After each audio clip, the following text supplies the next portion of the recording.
மாநாடுன்னா எங்க நாங்க கேள்விப்பட்டது 3 நாள் மாநாடு நடக்கும். முதல் நாள் ஊர்வலம் நடக்கும். அன்னைக்கு வந்து யாரெல்லாம் வந்து மாநாட்டில் பங்கேற்கிறோம் அந்த கட்டணம் வசூலிப்பாங்க 50. அப்போல்லாம் வந்து ₹1, ₹2, ₹5 அப்படின்னு இருக்கும். இப்போல்லாம் என்ன தெரியாது. ₹5 வந்து மேடைக்கு பக்கத்தில் உட்காருவாங்க. ₹3 கொஞ்சம் பின்னாடி இருப்பாங்க. ₹1 இருப்பாங்க.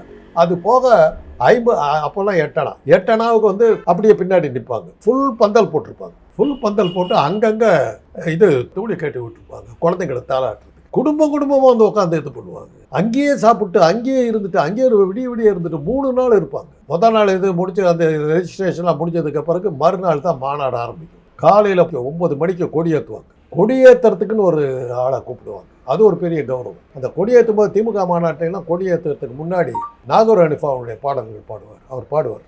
வெங்கொடுமை சாக்காட்டில் விளையாடும் தோளங்கள் வெற்றி தோள்கள், கங்கையை போல் காவிரி போல் கருத்துக்கள் ஊரும் உள்ளம் எங்கள் உள்ளம்னு ஆரம்பிச்சு அழைக்கின்றார் அண்ணா அருமை மிகு திராவிடத்தை உருவாக்கிடவன்று இன்றே அப்படின்னு சொல்லி அந்த பாட்டில் ஆரம்பிப்பார். அந்த கணீர் குரல் அப்படியே பிச்சுக்கிட்டு நிற்கும்.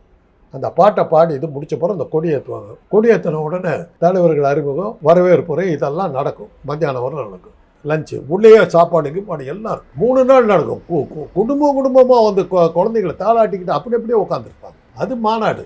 30 நிமிஷத்தில் முடிஞ்ச மாநாடு இதுதான் பார்க்கணும்.